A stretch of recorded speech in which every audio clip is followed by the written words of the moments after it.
So there I am, standing in my kitchen. One kid's crying because I peeled the banana wrong, and the other's upset because the balloon stopped floating. And I could feel it.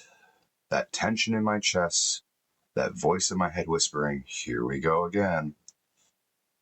But then I remember something. Something that saved me more times than I can count. It's a simple saying. I always try to remind myself that they are having a hard time. They are not giving me a hard time. Because when you shift your mind to the fact that your children need you and are not just being annoying and loud, when you break down what's actually going on in their brain and you really take a second to understand that they need regulation, it's a lot easier to find your patience. It's a tiny shift, but it does change everything for me. Remembering that they are having a hard time. They are not giving me a hard time. Growing up the way I did, I made myself a promise that when I became a dad, I would always show up. But I didn't realize that showing up meant showing up calm, especially when my kids were anything but that. As a result, there are days I get it wrong. Days where I forget that little truth and that they're struggling and not scheming and trying to make me upset. Brings me to the aquarium. We had planned the perfect day. Well, I did. My son, who gets motion sickness, threw up on his way there.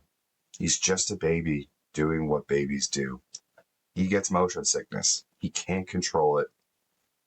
And that's just the way it is. He's a little baby and long car rides cause him to get motion sickness.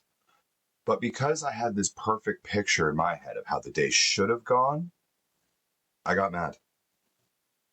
I got mad at my son for being sick. I don't know anyone who chooses to throw up because they want to. And as a result of that, I ruined the day. Not him. It wasn't him throwing up because that happened in 1 second. What ruined the day was me freaking out about what just happened and the way I dealt with that situation. It's a bitter pill to swallow to realize that you're the one who turned up the volume on the chaos. But here's the beauty about being a parent. We get to try again tomorrow. So here's what I've learned. Tantrums aren't evil. They're biology. When a toddler's brain is overwhelmed, too tired, too hungry, too overstimulated, the rational part of their brain, the prefrontal cortex, basically logs off. What's left running the show is the amygdala, the brain's emotional smoke alarm. It's yelling, danger, overload, somebody help me regulate. But toddlers can't regulate alone. They need our calm to find theirs. So when we yell, it's like trying to put out a fire by lighting another match. But when we breathe, we slow down, we become the firefighter. And because of that, our calm literally rewires their brains to be calm in the future. We're not raising children who never cry. We're trying to teach adults how to handle when they do cry. That day at the aquarium taught me something powerful. It's not about perfect plans. It's about patient presence. Because of that realization, I started to build space into my reactions. Because I am still a person and I still feel tense when my kids get angry. It stresses me out. Sometimes all you have to do is just make sure the kids are safe and then step away. Literally stand outside of a running car for a minute to breathe while they cry.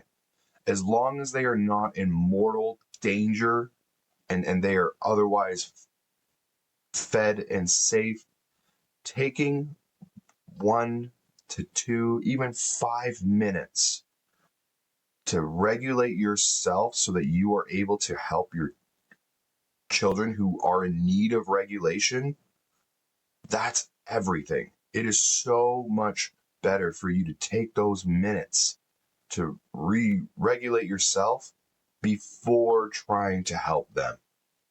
At home, sometimes this means tagging out with my wife. We have this rule: no judgment, just honesty.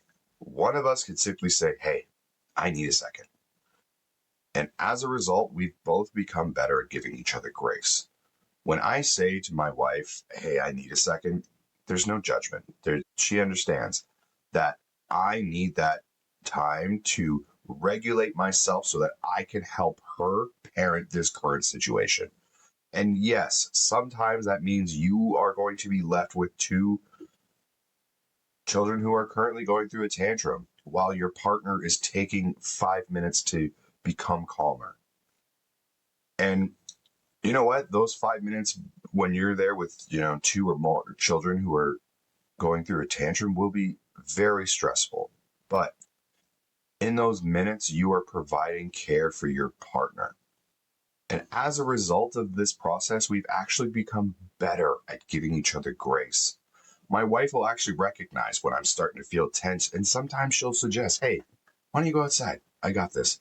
Because she can actually recognize when I'm getting angry, honestly, before I can. And sometimes I can see it in her as well, because being a mother is stressful, and sometimes moms need a break. And she has that space to tap me out and be like, hey, I need a sec.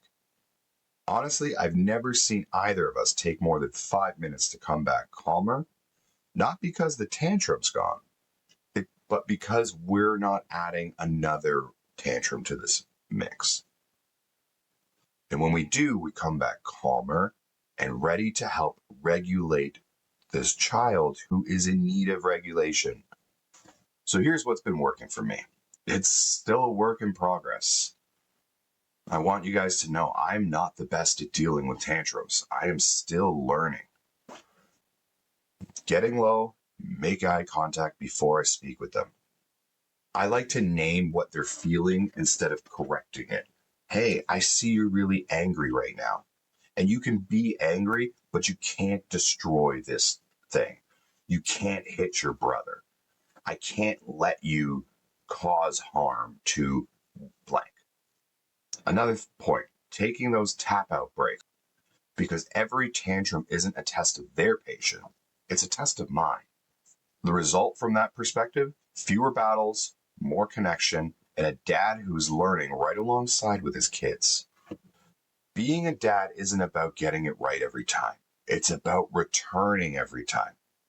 Because of that aquarium moment, I learned that my kids don't need a perfect dad. They need a present one. And when I fall short, I remind myself tomorrow's another shot to do better.